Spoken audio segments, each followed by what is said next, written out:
ये याचिका क्या कहते हुए कोर्ट ने खारिज की है, एक बार फिर से स्पष्ट कर दें।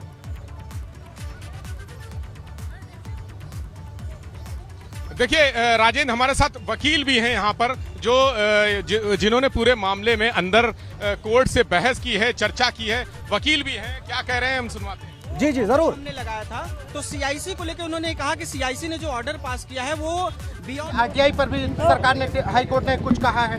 नहीं, आरटीआई के तहत उन्होंने कुछ नहीं कहा। आरटीआई में तो उन्होंने कहा कि आपने जो आरटीआई लगाई थी उसका जवाब आपको नहीं मिला है। उन्होंने जरूर सीआईसी को लेकर, सेंट्रल इंफॉर्मेशन कमीशन को लेकर जो हमने किया था वो हमने लगाया था।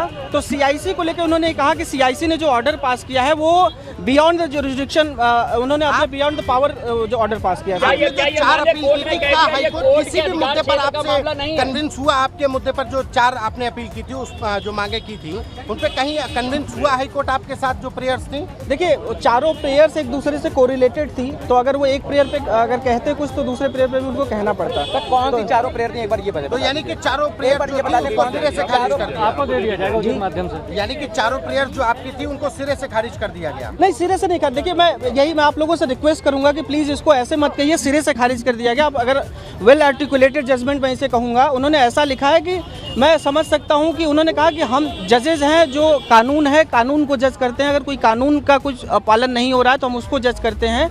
लेकिन यहाँ पे आप बात कर रहे हैं कमेटी बनाने की, और वो कमेटी हम नहीं डिसाइड कर सकते कि उन कमेटी के मेंबर्स कौन होंगे। उन्होंने ये कहा कि इस कमेटी का मेंबर्स एकेडमिशियन, हिस्टोरियंस हो सकते हैं, लेकिन हम किसी पर्टिकुलर इंसान को ये नहीं कह सकते कि ये पर्टिकुलर लोग होंगे।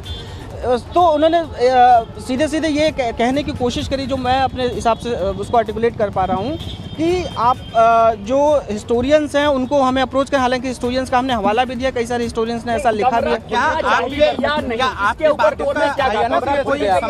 कोर्ट ने कहा कि दिस इज डिबेटेबल इशू। कमरा खोलने के भी उन्होंने कहा कि यह एक डिबेटेबल इशू है, इस पर डिबेट होनी चाहिए। कोर्ट ने ये बिल्कुल नहीं कहा कि इस पर डिबेट होनी चाहिए।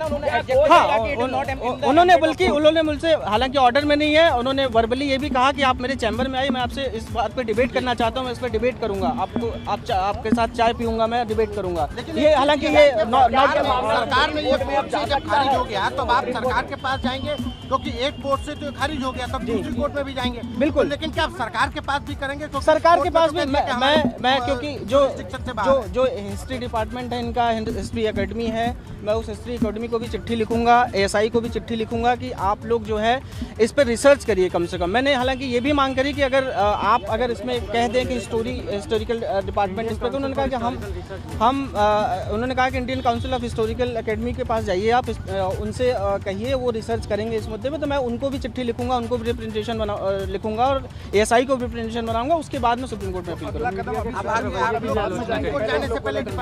अभी पहले मैं डिपार्टमेंट्स को लिखूंगा, क्योंकि एक अगर ऑनरेबल हाई कोर्ट ने कहा है तो मुझे उसका पालन करना चाहिए। मैं पहले उन डिपार्टमेंट्स को लिखूंगा रिप्रेजेंटेशन अपना, और उनको कहूंगा। चलो, थैंक यू। कौन सी चारों प्रेयर पहुंची थी, मुहैया करवाई जाएंगी उसके माध्यम से। एक कि वो जो चारों प्रेयर। तो अभी आप जो याचिकाकर्ता थे उनके वकील साहब की बात आप सुन रहे थे। वो कह रहे थे कि वो गवर्नमेंट के डिपार्टमेंट्स को चिट्ठी लिखेंगे, और सुबह क्या हुआ देखिए, आप बताएं। जस्टिस डीके उपाध्याय ने फटकारा याचिकाकर्ता को, और अभी की खबर यह है कि उनकी याचिका को खारिज कर दिया गया है। जो ताजमहल में 22 बंद कमरों को खुलवाने की मांग वाली याचिका थी, उसको हाईकोर्ट की लखनऊ बेंच ने खारिज कर दिया है।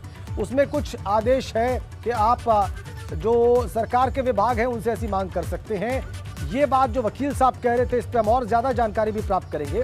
वकील साहब अभी ये बता रहे थे, जो पिटिशनर के वकील हैं, कि डिबेटेबल इशू है 22 कमरों को खुलवाने की मांग वाली बात।